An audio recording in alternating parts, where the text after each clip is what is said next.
नमस्कार विद्यार्थ्यांनो, आज आपण सामान्य ज्ञानाच्या जनरल नॉलेजच्या काही महत्त्वाच्या प्रश्नांचा सराव करणार आहोत, जे आगामी स्पर्धा परीक्षांसाठी खूप उपयुक्त आहेत. चला तर मग सुरुवात करूया.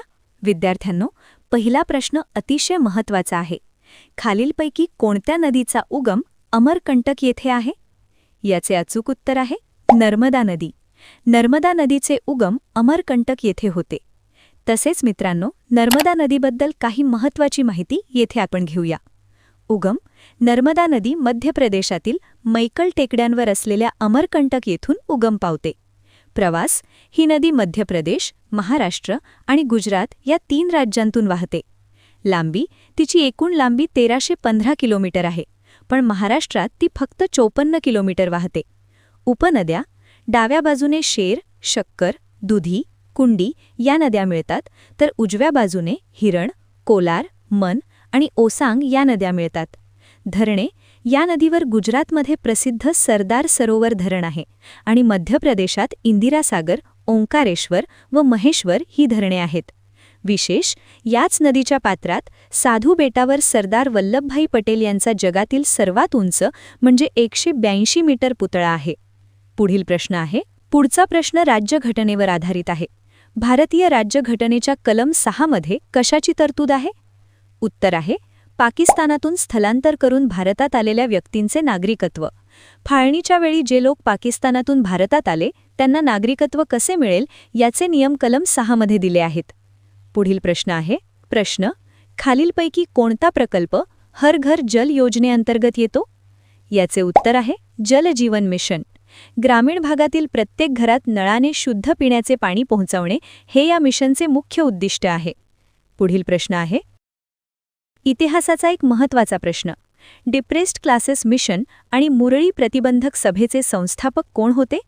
उत्तर आहे Vitthal Ramji Shinde. Depressed classes mission आणि मुरळी प्रतिबंधक सभेचे संस्थापक हे विठ्ठल रामजी शिंदे हे होते. तसेच काही महत्त्वाची माहिती येथे घेऊया. डिप्रेस्ड क्लासेस मिशन याची स्थापना 18 ऑक्टोबर 1906 रोजी मुंबईत झाली. याचे पहिले अध्यक्ष न्यायमूर्ती चंदावरकर होते. दलित समाजातील मुलांच्या शिक्षणासाठी आणि त्यांना नोकरी मिळवून देण्यासाठी हे मिशन काम करत असे.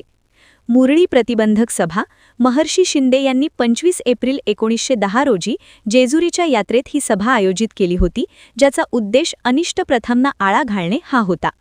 पुढील प्रश्न आहे सिंधू जल करार कोणत्या वर्षी झाला? उत्तर आहे 1960. सिंधू जल करार हे 1960 वर्षी झाला. सिंधू जल कराराबद्दल काही महत्त्वाची माहिती येथे घेऊया. हा करार भारत आणि पाकिस्तान दरम्यान झाला. पाणी वाटप: भारताला रावी, बियास आणि सतलज या नद्यांचे पाणी मिळाले, तर पाकिस्तानाला सिंधू, झेलम आणि चिनाब या पश्चिम नद्यांचे पाणी मिळाले. या करारावर पंतप्रधान जवाहरलाल नेहरू आणि पाकिस्तानचे अध्यक्ष अयूब खान यांनी स्वाक्षरी केली होती, ज्यात जागतिक बँकेने मध्यस्थी केली होती. पुढील प्रश्न आहे, पण त्याआधी जर तुम्हाला माझा व्हिडिओ आवडला असेल तर नक्कीच व्हिडिओला लाईक करायला विसरू नका आणि चॅनलला सबस्क्राईब करून घ्या.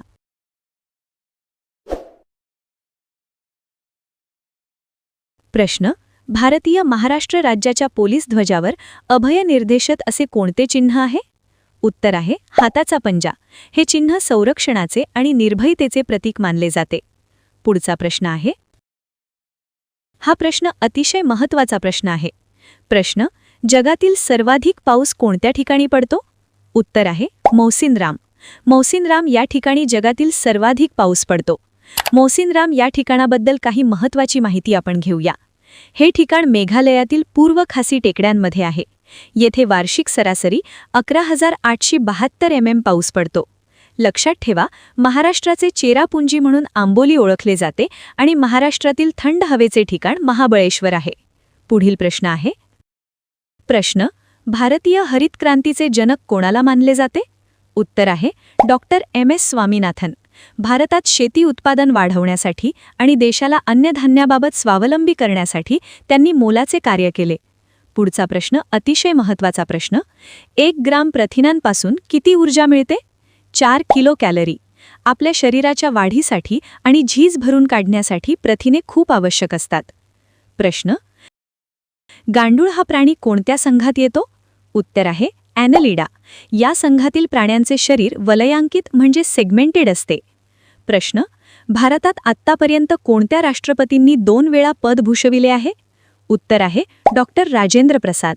ते भारताचे पहिले राष्ट्रपती होते आणि त्यांनी सलग 2 वेळा ही जबाबदारी सांभाळली. प्रश्न: महाराष्ट्र राज्यातील कोणती नदी उत्तरेकडून दक्षिणेकडे वाहते? उत्तर आहे वैनगंगा. वैनगंगा हे नदी महाराष्ट्रातील उत्तरेकडून दक्षिणेकडे वाहणारी नदी आहे. महाराष्ट्रातील बहुतेक नद्या पूर्व किंवा पश्चिम वाहिनी आहेत, पण वैनगंगा ही दक्षिण वाहिनी नदी आहे. शेवटचा प्रश्न: स्वतंत्र मजूर पक्षाची स्थापना 1936 मध्ये कोणी केली? उत्तर आहे डॉक्टर B.R. आंबेडकर. कामगारांच्या हक्कांचे संरक्षण करण्यासाठी त्यांनी या पक्षाची स्थापना केली होती.